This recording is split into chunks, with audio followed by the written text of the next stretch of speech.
ज्ञान हो जाएंगे। 8 ज्ञान हो जाएंगे। सही बोला? 8 ज्ञान हो जाएंगे ऐसा बोल रहे हैं आप? मतलब 8 ज्ञान नहीं, 2 ज्ञान, 2 अज्ञान और 2 दर्शन। टोटल 8। टोटल 8 उपयोग सम मान लेंगे अपन हाँ, इसको। ज्ञान और 8 उपयोग। दर्शन मिलाकर 8 प्रकार का उपयोग हो जाएगा। तो यहाँ देखिए प्रश्न पूछा था कि पंचम काल के एक इंद्रिय से लेकर आचार परमेष्टि तक के पास कितने ज्ञान दर्शन हो सकते हैं। तो अभी फ़िलहाल में वर्तमान में मना पर्याय अवधि ज्ञान केवल ज्ञान उपलब्ध है नहीं है। तो एक इंद्रिय से लेकर के 4 इंद्रिय तक का जो मिथ्या दृष्टि रहेंगे उनके पास मिथ्यामति और मिथ्या श्रुत ज्ञान रहेगा। और सम्यक दृष्टि जीव कोई है तो उनके पास सम्यक मतलब सुमति और सुश्रुत ये 2 तो रहेंगे ही, पर पंचम काल में अवधि ज्ञान का अभाव नहीं है। हो नहीं रहा है वो अलग विषय है, पर पंचम काल में अवधि ज्ञान का अभाव नहीं है। कहीं आचार्यों ने ये नहीं लिखा है कि पंचम काल में अवधि ज्ञान नहीं होता। इसलिए हम लोग यहाँ पर अवधि ज्ञान को भी जोड़ेंगे, क्योंकि अवधि ज्ञान होगा जब कल की राजा आदि का समय रहेगा, उस समय अवधि ज्ञान भी होगा। तो उस समय को लेकर के 3 ज्ञान हम लोग सम्यक दृष्टि में अभी भी लगाएंगे। तो कितने ज्ञान हो गए? मिथ्यात्व की अपेक्षा 2 ज्ञान, मति और श्रुत कुमति कुश्रुत। सम्यक दृष्टि को लेकर के मति ज्ञान, श्रुत ज्ञान और अवधि ज्ञान 3 ज्ञान, तो 5 ज्ञान हुए।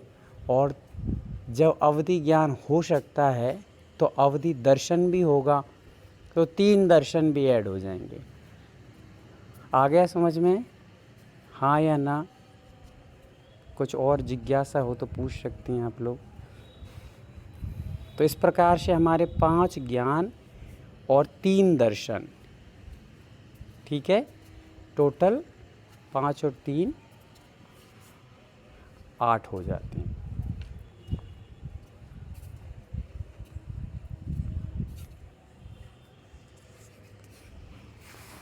चलिए, तो अगला प्रश्न फिर पूछ रहा हूँ कि मान लीजिए पंचम काल में सम्यक दृष्टि जीव के पास कितने ज्ञान दर्शन रहेंगे। सम्यक दृष्टि के पास पंचम काल में, वो भी श्रावक से लेकर के साधु तक सभी के पास लगा लेना है। चलिए, कौन बताएगा? हैंड रेस कर लें। रतन दीदी बताइए। 3 ज्ञान और 3 दर्शन रहेंगे। मति श्रुत अवधि और चक्षु अचक्षु और अवधि दर्शन, इस तरह से 6 उपयोग होंगे। बहुत सुंदर।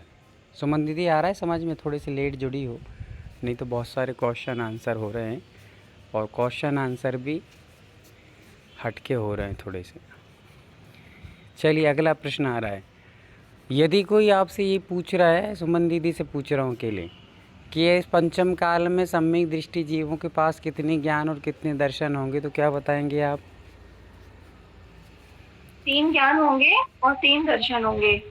मति ज्ञान, श्रुत ज्ञान और अवधि ज्ञान, और 3 ही दर्शन होंगे, चक्षु दर्शन, अचक्षु दर्शन और अवधि दर्शन। अवधि ज्ञान कैसे होगा पंचम काल में?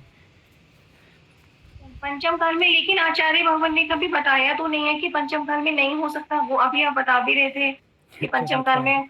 आप आ गई थी उस समय, मैं सोच रहा था आप आई नहीं थी। चलिए ठीक है। अगला प्रश्न आ रहा है हमारा, चतुर्थ काल में, ओनली वन, चतुर्थ काल में सम्यक दृष्टि जीव के पास कितने ज्ञान होंगे। चतुर्थ काल में सम्यक दृष्टि जीव के पास ओनली कितने ज्ञान दर्शन होंगे। प्रश्न फिर से बोल रहा हूँ, चतुर्थ काल में सम्यक दृष्टि जीव के पास कितने ज्ञान दर्शन होंगे, कितना उपयोग होंगे। हैंड रेस करते जाएंगे। बहुत बढ़िया। 3-4 लोग ही हाथ उठा रहे हैं बार बार। बाकी सबके हाथ दर्द हो रहे हैं क्या? 3-4 दिन से क्लास नहीं पढ़ी तो। संगीता दीदी, रश्मि दीदी सब ने उठाने लगे। बोलना पड़ता है, थोड़ा चार्ज हो जाते हैं बोलने से, फिर उठते हैं हाथ। चलो डॉली दीदी का भी उठ गया है, एक और उठ गया, सुमंगल आई का उठ गया है। आवा दीदी अभी भी सोच रही कि उठाऊँ कि नहीं उठाऊँ, उठाऊँ कि नहीं उठाऊँ। लोगों ने वहीं से हाथ उठा दिया। हैंड रेस करिए, हैंड रेस करिए। सम्मेद भैया आपको समझ नहीं आ रहा है क्या? मैं भी उठाऊँ? उठाओ, सब उठाओ। सम्मेद भैया आपको समझ नहीं आया प्रश्न? भैया जी थोड़ा बहुत आगे पीछे हो रहा है, तो आया है, सोच रहा हूँ थोड़ा उत्तर। उत्तर सोच रहे हो? अभी योगा करके ही बैठे हो क्या? आपका समय कितने बजे का है साधना का? सुबह का है भैया जी। अच्छा सुबह का, चलो ठीक, बढ़िया। अच्छा शानिका दीदी आपका सो ही रही हैं कि सोच ही रही हैं? भैया जी थोड़ा टफ जा रहा है। ले, टफ जा रहा है। इतना सारा पढ़ के आए हम लोग, इतना सारा घोट घोट के पी रहे हैं, फिर भी नशा नहीं। चलिए तो अब प्रयास तो कीजिए, जो भी होगा, कोई उसमें थोड़ी ना का बैंक बैलेंस कट जाएगा। चलो नया हाथ कौन किसका उठा?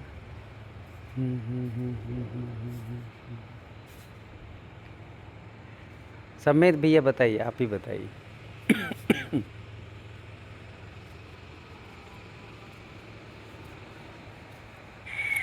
भैया जी सम्यक दृष्टि जीव को चतुर्थ काल में पांचों ज्ञान होंगे और चारों दर्शन होंगे। 5 ज्ञान होंगे और 4 दर्शन होंगे। यदि उत्तर सही हो तो ताली बजेंगी, उत्तर सही नहीं लगेगा तो ताली नहीं बजेंगी। देखिए उत्तर सही है मतलब आपका, ताली बजेंगी। सम्यक दृष्टि के पास 5 ज्ञान हो सकते हैं और 3-4 दर्शन भी हो सकते हैं। एकदम उत्तर सही है और बहुत अच्छा। चलिए अब मैं पूछ रहा हूँ कि चतुर्थ काल के जीव को कितने ज्ञान दर्शन हो सकते हैं? चतुर्थ काल के जीव को कितने ज्ञान दर्शन हो सकते हैं? हैंड रेस करेंगे फटाफट।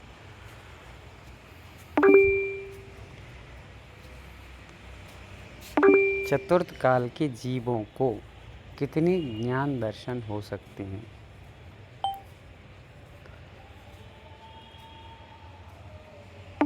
चलो दिव्यांग दीदी बताइए। 8 ज्ञान होंगे और 4 दर्शन। 8 ज्ञान होंगे और 4 दर्शन होंगे। कैसे बताया आपने ये?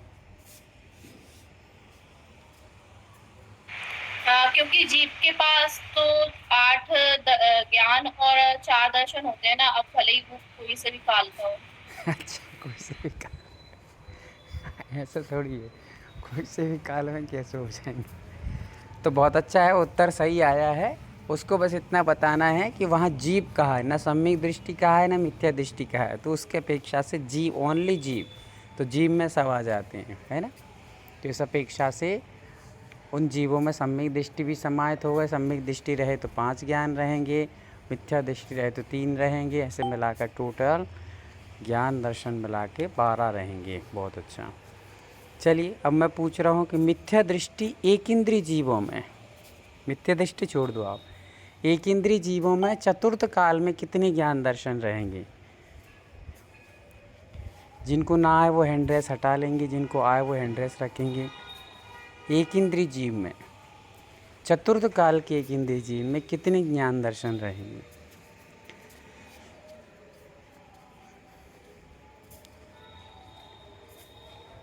एक भी, बस एक ही और हाथ उठ रहा है, सम्मेत भैया का, दूसरा लक्ष्मी दीदी का, रेणु दीदी का तो कंपलसरी है ही, पल्लवी दीदी का नहीं उठा, सराशमी दीदी का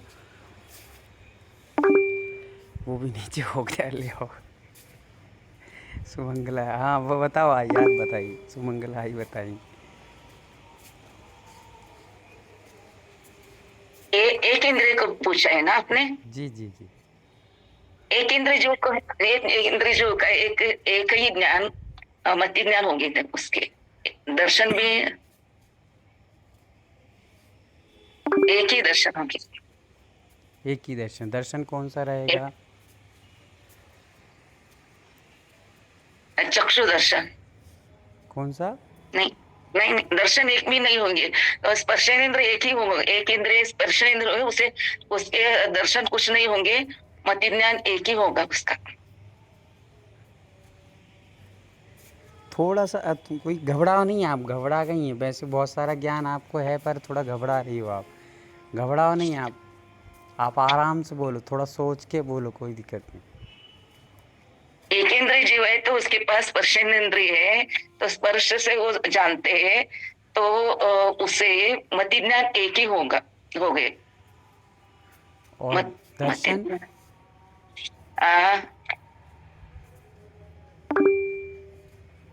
चक्षु दर्शन होगा। बस ऐसे ही सोच सोच के थोड़ा और अच्छे से बता दो। अचक्षु दर्शन होगा, क्योंकि ज्ञान कभी भी बिना दर्शन के नहीं होता है, तो चक्षु दर्शन होगा। चलिए, बहुत अच्छा बता रहे हैं, फिर भी थोड़ी सी और रह गई है कसर। दो ही हाथ उठ रहे हैं, उनमें से एक तो आ गए हैं। चलो, रेणु दीदी बता रही हैं, सुनेंगे ध्यान से सभी। भैया जी, कि एक इंद्रिय से पंचेंद्रिय तक के सभी जीवों को, चतुर्थ काल हो चाहे कोई भी काल हो, मति श्रुत ज्ञान तो सबके पास रहता है, प्रत्येक जीव के पास। इसलिए एक इंद्रिय जीव के मति और श्रुत ज्ञान होगा, और एक इंद्रिय जीव के मात्र अचक्षु दर्शन होगा, क्योंकि उसको स्पर्शन से जाना जाएगा, चक्षु को छोड़कर चारों इंद्रियों से जाना जाता है, इसलिए वहां अचक्षु दर्शन और मति श्रुत दो ज्ञान होंगे। सुन लिया सभी ने।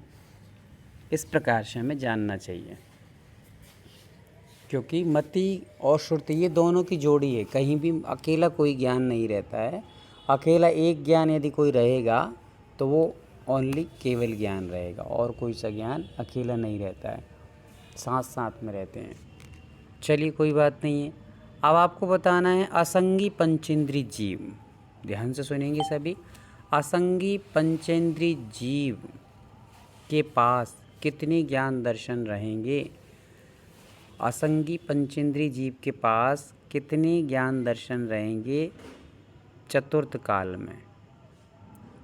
हैंड रेस करिए।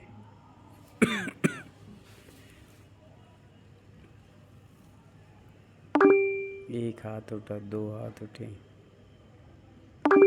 तीन हाथ उठे, चार,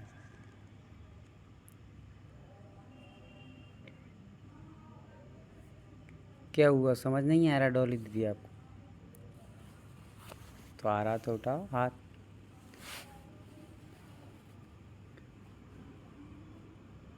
पल्लवी दीदी, नहीं आ रहा समझ में? अरे, छोटी सी बात है, थोड़ा सा दिमाग लगाओ, तब आपका दिमाग बहुत अच्छा खुलेगा। इतना सा लगाना है, थोड़ा सा नमक जैसे डालते हैं सब्जी में, उतना सा लगा दो, बस काम हो जाएगा। रश्मि दीदी बताइए। भैया, चतुर्थ काल में असंगी पंचेंद्रिय कितने ज्ञान दर्शन रहेंगे? तो असंगी और पंचेंद्रिय के मति शुद्ध ज्ञान तो रहेगा ही रहेगा, एक इंद्रिय से लेके पंचेंद्रिय तक मति शुद्ध ज्ञान रहेगा। और दर्शन अचक्षु और चक्षु रहेंगे, दो इंद्रिय की अपेक्षा से लेके तीन नहीं, अचक्षु दर्शन भी रहेगा इंद्रियों की अपेक्षा से। तो ऐसे दो ज्ञान रहेंगे, दो ज्ञान रहेंगे, दो दर्शन रहेंगे, दो ज्ञान रहेंगे। हाँ, दो ज्ञान रहेंगे वो और मति दो कुछ दर्शन रहेंगे। बहुत अच्छा। चक्षु दर्शन भी दो इंद्रिय से प्रारंभ हो जाता है, इसलिए चक्षु भी आ गया है, नहीं दो इंद्रिय, सॉरी, चार इंद्रिय से चक्षु दर्शन आ जाता है। तो चार इंद्रिय से चक्षु दर्शन प्रारंभ होने के कारण से यहाँ पर दो दर्शन और दो ज्ञान रहेंगे। बहुत अच्छे। चलिए यदि यही प्रश्न ये इस प्रकार से पूछ लिया जाए कि 4 इंद्रिय जीव के पास कितने ज्ञान और दर्शन होंगे तो क्या बताएंगे आप? भैया जी यहाँ एक प्रश्न है मेरा। हाँ, भैया जी चक्षु दर्शन दूसरी इंद्रिय के पास तो रसना इंद्रिय होगी, चक्षु कहाँ आया उसके पास अभी? दूसरे इंद्रिय का नहीं पूछा, पंचेंद्रिय असंगी पंचेंद्रिय का पूछा था। आपने अभी वो बताया था ना, 2 इंद्रिय से लेकर के चक्षु और चक्षु दोनों आ जाएंगे दर्शन, इसलिए पूछा। नहीं 2 इंद्रिय 4 इंद्रिय से कहा, वो तो निकल गया होगा। चलिए अब पूछा है 4 इंद्रिय का कि 4 इंद्रिय के पास कितने दर्शन और कितने ज्ञान रहेंगे। चलिए अश्मिता दीदी की उपस्थिति हाजिर हो चुकी हैं। खूब खूब स्वागत है नए नए श्रोताओं का। खूब घर में आ गए हैं, अच्छा ठंडी ठंडी हवा ले रहे हैं और अच्छा सो रहे हैं नींद लगा लगा के, कूलर एसी में बैठ कर के। यहाँ वहाँ घूमा जा रहा है शहरों में नगरों में।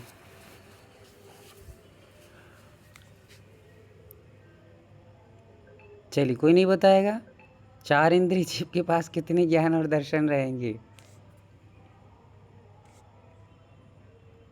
राम राम, क्या हो गया आप लोगों को बताओ, सब बेचारे भटक गए हैं। थोड़ा सा हाँ दिव्यांक दीदी बताइए।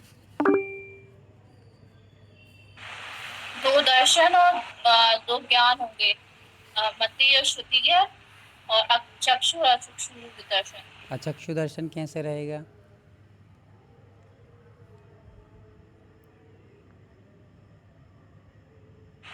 इसके पास इंद्रियां रहेंगी ना, स्पर्शन रस। और चक्षु कैसे रहेगा? क्योंकि उसके पास चक्षु इंद्रिय भी रहेगी। 4 इंद्रिय तक पूछा है ना आपने। 4 इंद्रिय तक आंखें होती हैं ना? जी भैया जी। 4 इंद्रिय तक आंखें होती हैं, है ना? हाँ। फिर से बोल रहा हूँ, 4 इंद्रिय तक आंखें होती हैं, है ना? सही है? हाँ भैया जी। देखिए रश्मि दीदी भी गर्दन हिला रही, कहाँ सही है। फिर से एक बार और दिमाग लगाओ, कितने लोग हैंड रेस करेंगे कि 4 इंद्रिय तक आंखें होती हैं? सबने हैंड रेस करके रखी हैं। भैया 4 इंद्री में ही होती है, सब में नहीं। पल्लवी दीदी आप क्या कहना चाहती हैं? 4 इंद्रिय तक आंखें होती हैं? होती है। होती हैं। चलिए सोमन दीदी आप बताइए। नहीं भैया जी, 4 इंद्रिय तक होती है, 4 इंद्रिय में आंखें होती है। 1 इंद्रिय 2 इंद्रिय 3 इंद्रिय में नहीं होती। थोड़े से थोड़ा दिमाग नहीं लगाते आप, एकदम फट से अपने ज्ञान का उपयोग कर लेते हैं। थोड़े बंदूक चलाने से पहले तीर का निशाना लगाओ, सोचो समझो कहाँ लगाना है, थोड़े व्यवस्थित तरीके से लगेगा कि नहीं लगेगा। दिव्यांक दीदी आ गए समझ में कि नहीं आया अभी तक? 4 इंद्रिय तक आंखें नहीं होती, 4 इंद्रिय से आंखें होती हैं। ठीक है, इस प्रश्न को इस प्रकार से समझो।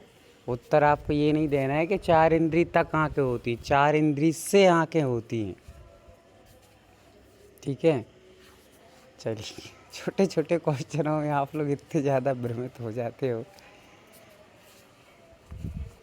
चलो कोई बात नहीं, परिपक्व होते जाओ धीरे धीरे। अगला प्रश्न आ रहा है, अपनी कितनी गाथाएं हो चुकी हैं? 15, 16, 17 हो गई शायद, है ना? थोड़ा भैया जी आपने 16 तक सुभाष पढ़ाया भैया है। जी ने 19 तक करवाई थी। आपने 16 तक पढ़ाया है। 2 दिन शायद क्लास नहीं चली ना अभी, कल परसों शायद चली थी क्या? कल तो रविवार था, परसों शनिवार को भी नहीं चली। हाँ हाँ जी वंदना। अरे नहीं वाह, 19 तक हो गए। अच्छा 19 तक हो गए। सैटरडे को चली थी, कल संडे को नहीं थी। चलिए बहुत बढ़िया। तो 19 तक हमारी गाथाएं हो चुकी हैं। और कोई इस दरमियान इन गाथाओं में कोई थोड़ा बहुत डाउट रहा हो, कुछ पूछना हो तो पूछ सकते हैं। अन्यथा फिर मैं पूछूं। और कोई एक जन शेयर करके रख ले थोड़ा सा पुस्तक, यदि कोई शेयर कर सके जिनवाणी को। चलिए, लक्ष्मी दीदी शेयर कर रही हैं, करिए। कोई एक जन शेयर कर ले फटाफट। नहीं, मैं शेयर नहीं करती।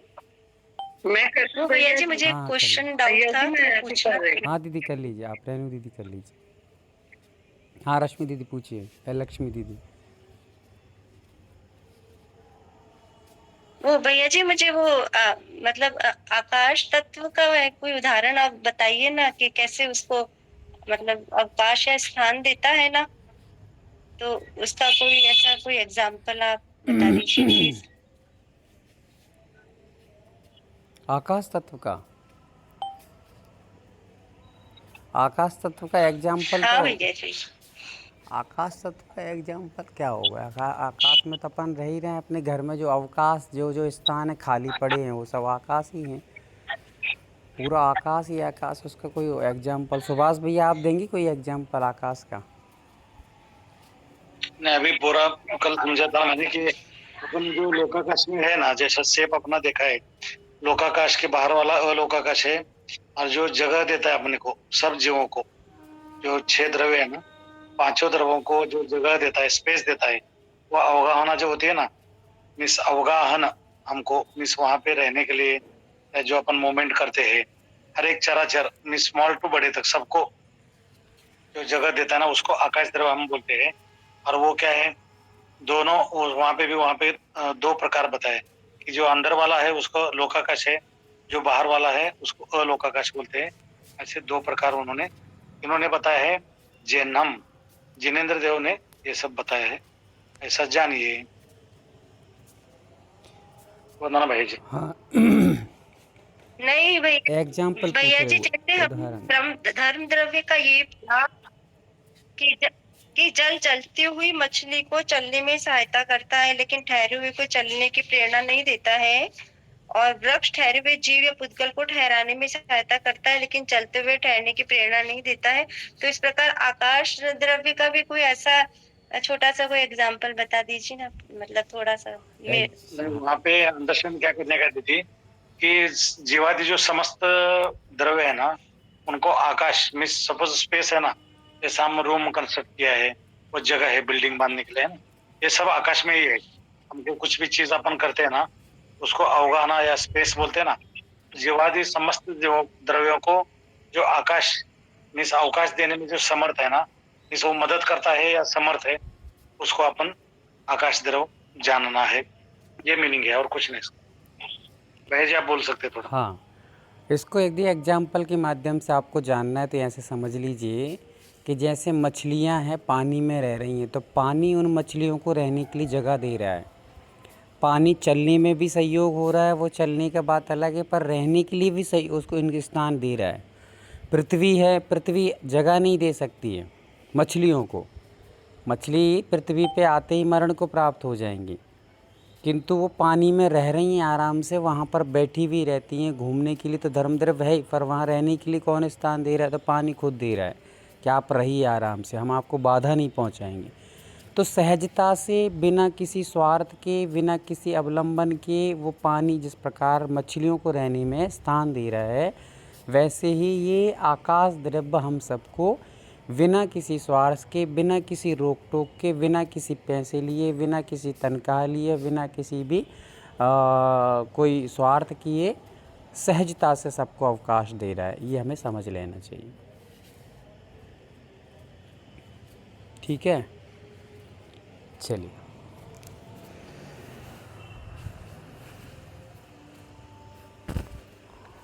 और कोई जिज्ञासा?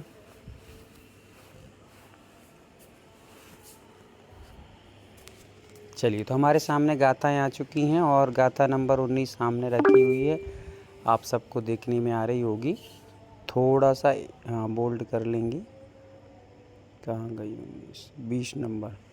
इन 19 नंबर की गाथाओं में से कुछ आपको 18, 19, 17 या 16, 15, 20 दो जिनमें से भी कोई भी चीज़ आपको समझ से बाहर गई हो तो वो पूछ सकते हैं। और 19वें नंबर की गाथा को एक बार मैं देख ले रहा हूँ। थोड़ा सा दीदी नीचे करना, थोड़ा सा नीचे, बुक को थोड़ा सा नीचे करना दीदी। हाँ बस एक, बस बस बस बस, अरे वो बहुत नीचे चली गई। बस 19 नंबर की गाथा निकालना है, थोड़ी सी ऊपर कर दीजिए, बस हो गया। देखिए यहाँ पर दिया है अवगास दान जोगम जीवादीनम बयान आयासम जैनम लोगागासम अल्लोगागास मिदितुभ्यम। अवगास दान जोगम, अवकाश रूपी दान के योग्य है। जीवादीनम, जीवादि, बयान मतलब जीवों को, बयान मतलब आकाश होता है, आयासम तो जो ब्याह है, ब्याह मतलब आकाश स्थान दे रहा है। जैनम लोकाकाशम, उसको लोकाकाश जानना चाहिए। अल्लोगागास मिधि दुबियम, और आलोकाकाश, उस वो आकाश दो प्रकार का जानना चाहिए, दो प्रकार का, लोकाकाश और आलोकाकाश। ये सारी चीज़ें आप लोग भैया के माध्यम से पढ़ चुके होंगे। वहाँ के इसका विस्तार जो है वो लोक भावना इसमें आने वाली है। जब आगे चल कर के अभी लोक भावना आएगी, 12 भावना को जब कथन आएगा आगे चल कर के ध्यान के प्रसंग में, वहाँ आपको आकाश के बहुत सारे विस्तार, मतलब पूरा विस्तार मिलेगा। तो वहाँ अपन इन चीज़ों को लेकर के समझेंगे। अभी समझेंगे तो इनमें खूब सारा महीने, मतलब 8-10 दिन आराम से निकल जाएंगे, इसलिए अपन लोग इसको अभी यहाँ ना समझ के वहीं समझेंगे। अब समझेंगे अपन लोग 18वां नंबर की एक बार गाथा और देख लेते हैं। नीचे थोड़ा सा दीदी 18वें नंबर को निकालिए।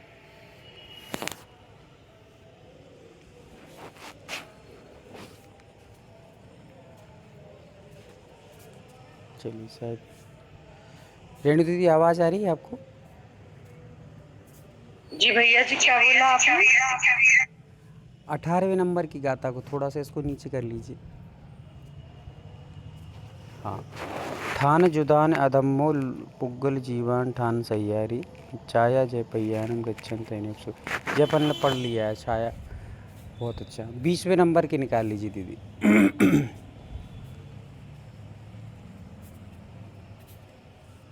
चलिए, तो 20वें नंबर की गाथा को अपन लोग आज पढ़ेंगे। थोड़ा सा और ऊपर कर लीजिए, हाँ बस बस बस बस, बहुत ऊपर चली गई है।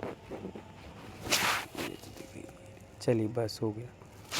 सभी लोग अपने अपने मन में उसको दोहराएंगे भी और व्यवस्थित तरीके से पढ़ने का प्रयास करेंगे। फिर मैं आपसे एक से पूछूंगा, सबसे तो नहीं पूछूंगा पर किसी से भी पूछ सकता हूँ, इसलिए आप लोग सब सावधानी से सुनेंगे और उसको पढ़ने का प्रयास करेंगे। धम्मा धम्मा कालो पुग्गल जीवा या संति जाव दिए आ या से सो लोगो तत्तो परदो अलो गुत्तो। ठीक है, सरल है गाथा, कोई ज़्यादा कठिन नहीं है। धम्मा धम्मा कालो पुग्गल जीवाय संति जाव दिए आया से सो लोगो तत्तो पर दो गुत्तो। यहाँ पर आकाश द्रव्य के भेदों का वर्णन किया जा रहा है। अभी जिस प्रकार से हम लोग जान के आए कि धम्मा धम्मा मतलब लोकाकाश और अलोकाकाश, इस प्रकार से दो प्रकार के होते हैं, उनमें ही अब यहाँ पर जो प्रकार हैं उनके थोड़े से भेदों को बताया जा रहा है, आकाश द्रव्य के भेद को। तो धम्मा धम्मा कालो, धर्म अधर्म, कालो मतलब काल, पुग्गल मतलब पुद्गल, जीवा मतलब जीव, या संति जाप दिए, ये जहाँ तक दिखाई देते हैं, क्या करते हैं, या संति जाव दिए मतलब ये जहाँ तक दिखाई देते हैं। आया से सो लोगो, उस आकाश को लोकाकाश जानना चाहिए। आया से सो लोगो मतलब उस आया से मतलब आकाश को, लोयो मतलब लोकाकाश जानना चाहिए। तत्तो परदो अलोगुत्तो, तत्तो मतलब उससे, परदो मतलब जो परे है, उससे मतलब बाहर जो है, उसको अलोगुत्तो, उसको आलोकाकाश जानना चाहिए। समझ में आ गई गाथा? बहुत सरल है, सहज है, एक साथ लिखी गई है, कोई कठिन भाषा में नहीं है। फिर से एक बार और बता रहा हूँ। धम्मा धम्मा, धम्मा मतलब धर्म और अधर्म, कालो मतलब काल द्रव्य, पुग्गल मतलब पुद्गल द्रव्य, जीव मतलब जीव द्रव्य, ये संति जाप दिए, ये जहाँ तक जाप दिए मतलब उपस्थित रहते हैं या दिखाई देते हैं या उनकी उपस्थिति है। आया से सो, उस आकाश को लोक आकाश जानना चाहिए। तत्व पर दो, उससे जो परे है उसको अलोक आकाश जानना चाहिए। चलिए अश्मिता दीदी अनम्यूट करेंगे और सुनाएंगे इसका अर्थ और गाथा।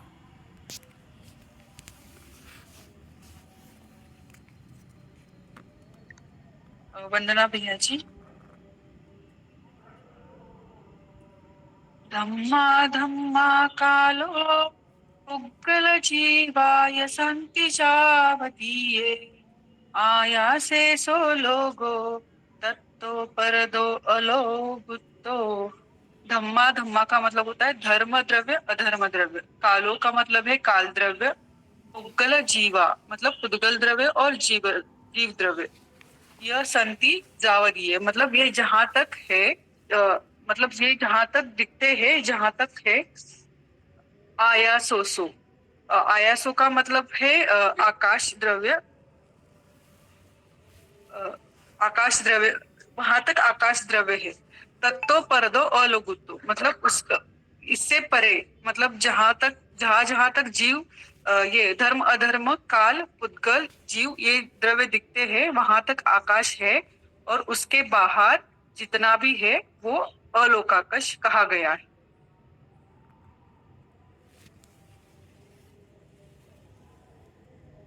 बहुत सुंदर। बहुत अच्छा। इसी क्रम में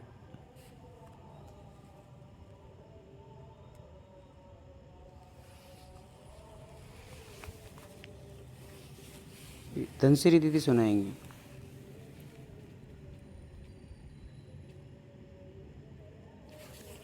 भैया जी आज नहीं। ठीक है ठीक है। चंद्रकांता दीदी आप सुनाएंगे।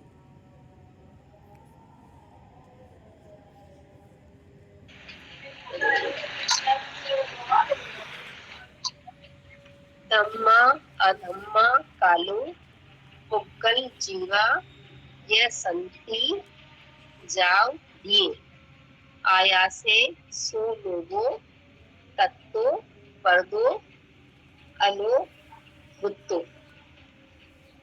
धम्मा मतलब धर्म द्रव्य अधर्म द्रव्य। कालो मतलब काल द्रव्य। पुग्गल मतलब पुद्गल। जीवा मतलब जीव द्रव्य। यह मतलब और संति जाव दिए आया से मतलब आकाश में है। तत्तो परतो अलोगुत्तो उसके परे अलोगुत्तो मतलब अलोकाकाश है। बहुत अच्छा। शशि दीदी आप बताइए।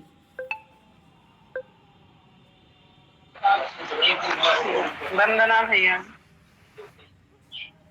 धम्मा धम्मो कालो उग्गल जीवाय संत जावदीये आयासे सो लोगो तत्तो परदो अलोगुत्तो। धर्म अधर्म काल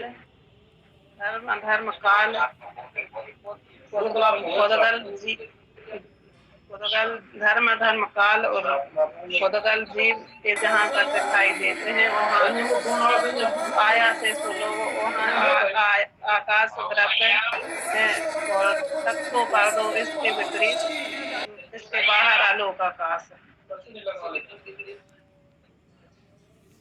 बहुत अच्छा। चलिए तो इस प्रकार से हम लोगों ने इन द्रव्यों के बारे में समझा।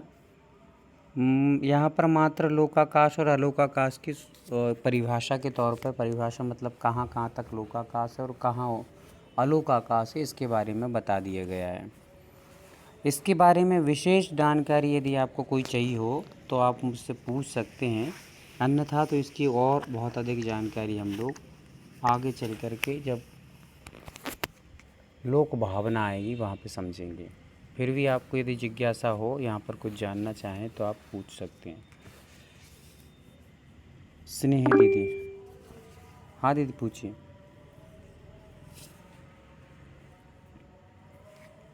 स्नेहा दीदी पूछिए।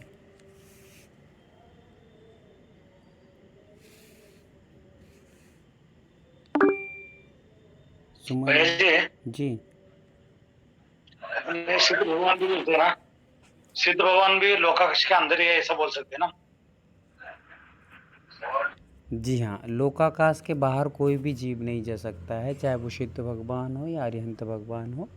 लोका जीव आदि पदार्थ जितनी भी हैं वो सब लोकाकाश में ही रहेंगे। खाली वो अग्रभाग में रहते हैं सिद्ध भगवान, इतना ही जानने का ना। हाँ, अग्रभाग कह दो, कहीं भी कह दो, पर वो रहेंगे उस लोक के अंदर ही रहेंगे, अग्रभाग पे ही रहते हैं मतलब। पर वो अग्रभाग का अर्थ ये नहीं है कि लोकाकाश से बाहर चले जाते हों, लोकाकाश पे टच हैं बिल्कुल ऊपर। अंतिम जो है लोकाकाश का, उस स्थान पर उनका सिर टिका रहता है तनुबात वाले पर, और तनुबात वाले उससे 20 हज़ार योजन मोटी हैं। तो बहुत अंतर है लोकाकाश में। मतलब अग्रभाग का अर्थ ये मत लगाने का, अग्रभाग मतलब कि वहाँ से लोकाकाश से टच कर देंगे वो। भगवान का सिर जहाँ पर टच है उससे भी 20 हज़ार मोटी जो तनुबात वाले है वो 20 हज़ार योजन मोटी है। उसके बाद फिर आलोकाकाश प्रारंभ होता है, इसलिए काफ़ी अंतर है। लोक के अग्रभाग पर ऐसे मान लेना चाहिए अपन को। अग्रभाग मतलब कि सबसे ऊपरी स्थान पर होने के कारण से उसको अग्रभाग कहा जाता है। हाँ स्नेहा दीदी आप बोल सकते हैं, पूछिए। अच्छा स्नेहा दीदी नहीं, शशि दीदी हैं। शशि दीदी पूछिए, क्या पूछना है। वंदना भैया जी, जो पूछ रहे मतलब 6 द्रव्यों में से माने सक्रिय द्रव्य कितने हैं और निष्क्रिय कितने हैं, मतलब। हाँ, एक दिन बताया, कल ही शायद परसों बताया था ना आपको, सक्रिय कितने हैं निष्क्रिय कितने हैं। चलिए कोई बात नहीं। तो यहाँ पर मात्र सक्रिय द्रव्य विशेषकर 2 ही हैं।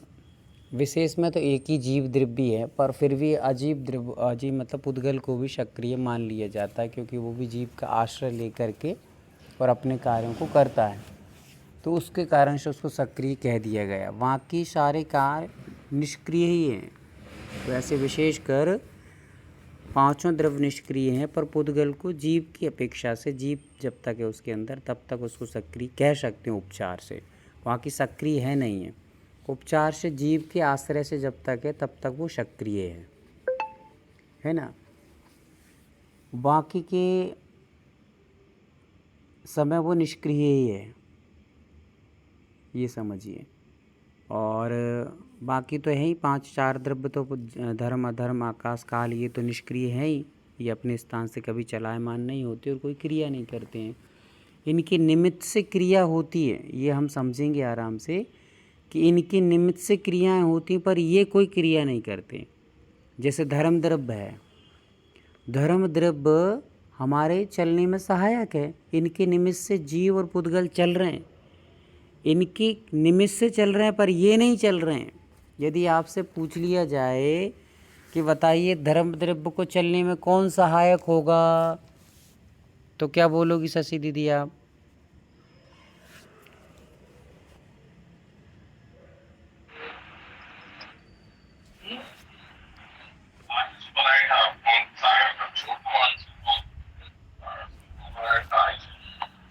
थोड़ा जल्दी बोलें, चलिए बंद म्यूट कर लीजिए आप। चलिए अश्मिता दीदी बताइए कि क्या बोलोगी फिर आप। सुमन दीदी आप बताइए।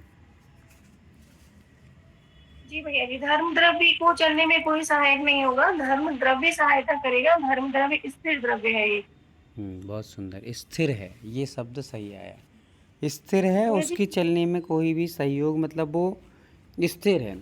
अब मान लीजिए आपसे कह दिया जाए कि स्थिर है, तो दूसरा प्रश्न यहाँ पर ये उठ रहा है, और कौन बताएगा, 1 मिनट। चलिए आवा दीदी बताएंगे। आवा दीदी बताइए कि यदि काल धर्म द्रव्य स्थिर है, तो वो स्थिर कौन से स्थान पर है स्थिर? अपने नीमच में है या इंदौर में है या भोपाल में है या कर्नाटक में, महाराष्ट्र में है? जैसे बोला ना, आकाश सभी द्रव्यों को स्थान देता, तो आकाश में। अरे तो स्थान देता है तो जैसे तो अपन को भी स्थान मिल रहा है। तो धर्म द्रव्य का कोई स्थान मतलब ऐसे थोड़ी, वो तो आकाश में जैसे सारे द्रव्य है तो वो ही होगा।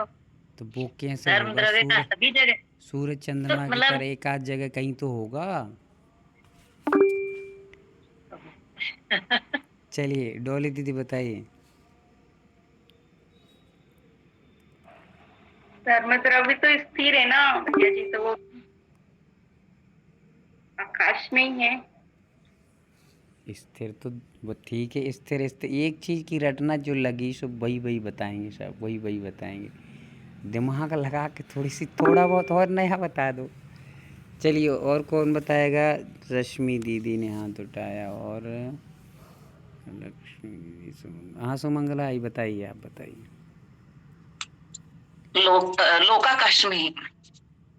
लोकाकाश में, चलो ठीक है, ये भी चला लेंगे, थोड़ा बहुत मान लेंगे। अच्छा है, फिर भी बताया तो सही, लोकाकाश में आया। रतन दीदी बताइए कुछ सोच कर के, और कहाँ स्थिर है ये? लोकाकाश में ही है। हाँ, लोकाकाश में है। जी, वो दुर्बल गमन जहाँ करते हैं वहाँ सभी जगह है। अब देखिए लोकाकाश तो ऐसा है, लोकाकाश 14 राजू का है, तो लोकाकाश में कहाँ स्थिर है ये बताना है। दिव्यांग दीदी त्रस नाड़ी में, सिर्फ त्रस नाड़ी में ही ना। सिर्फ तृष्णाली में, चलिए ये भी मान लिया। थोड़ा और लोगों से पूछ लेते हैं एक बार और कोई दिव्यांग दीदी आप बताएंगे कुछ? ये पर्दा क्यों डाल लेते हैं आप लोग, इतनी शर्म काहे की लाने लगती है? थोड़ा सा खोल, वीडियो ऑन करके रख लो। नींद आ रही हो तो सीधा लेफ्ट होकर के सो जाओ शांति से, या रात में भोजन करना होता तो फिर बात अलग है भाई, इधर खा रहा है इधर सुन रहे हैं। सभी लोग वीडियो अपना अपना ऑन करें फटाफट। ज़्यादा शर्म लगती तो मुंह धुल कर के अच्छे साबुन से रगड़ रगड़ के धुल कर के बैठ जाया करो। चलिए बताइए, प्रश्न का जवाब बताएंगे कि लोकाकाश में है, ये तो उत्तर एकदम सही आ गए, पर लोकाकाश में कहाँ है? यहाँ भी बनाए, सभी जगह है। अभी बना ही नहीं है। चलिए सभी जगह है, बहुत बढ़िया, दीदी ने उत्तर दे दिया, सभी जगह है, ये उत्तर आया सही। तो इस प्रकार से हमें समझना है कि लोकाकाश में हर जितना बड़ा लोकाकाश है उतने पूरे आकाश द्रव्य में धर्म द्रव्य भी फैला हुआ है। ठीक है, समझ में आ गया? यदि कोई पूछ ले कहाँ है धर्म द्रव्य, कितने स्थान में है, तो जहाँ तक लोकाकाश फैला है वहीं तक पूरा धर्म द्रव्य भी फैला हुआ है। और ऐसे ही अधर्म द्रव्य को भी लगा लेना है। ठीक है, काल द्रव्य को भी ऐसे ही लगा लेना है, सादृ द्रव्यों को इस प्रकार से ही लगाना है, जीव द्रव्य को छोड़ करके। जीव द्रव्य की अलग अलग संख्याएं हैं, वो अलग अलग स्थिर रह सकता है। चलिए अपन आगे चलते हैं। तो इस गाथा में कोई और चीज़ पूछना हो तो पूछ सकते हैं, अन्यथा अपन बढ़ते हैं आगे। और टाइम होगा, हाँ टाइम भी हो चुका है अपना। वैसे ये सब लोकाकाश आदि का वर्णन इसमें आ चुका है और कोई विशेषता नहीं है।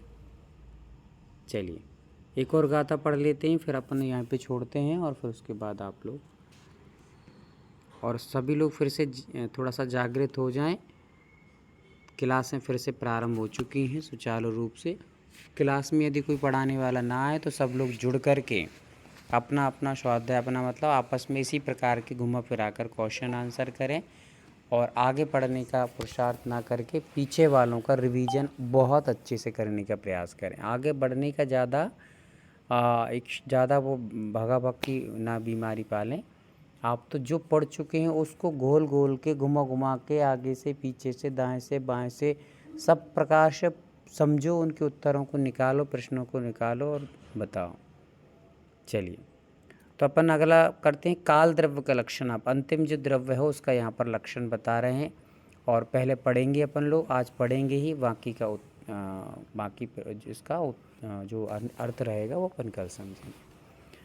दब्ब परिवट्ट रूपो, क्या लिखा है? दव्व परिवट्ट रूपो, बट्ट बट्ट नहीं करना, वट्ट लिखा है। दव्व और द्रव्य द्रव्य दब्ब दब्ब नहीं, द्रव दब्ब वा बोलना, दव्व परिवट्ट रूवो, जो सो कालो हवेई बबहारो, व्यवहारो नहीं व्यवहारो, सभी ध्यान से सुन लें, व्यवहारो नहीं बोलना, व्यवहारो। परिणामादि लखो, परिणामादि पढ़ना है, फिर लखो अलग पढ़ना है। बट्ठन लखो, बट्ठन के बाद फिर लखो अलग पढ़ना है। बट्ठन लखो या परमट्टो। तो इस प्रकार से ये गाथा अपनी हुई। इसको एक बार और मैं पढ़ देता हूँ। दब्ब परिवट्ट रूबो जो सो कालो हवे व्यवहारो परिणामादि लखो वट्ठन लखो या परमट्ठो। बोधि समाधि परिणाम विशुद्धि स्वात्मोपलब्धि शिव शौक सिद्धि चिंतामणिं चिंतित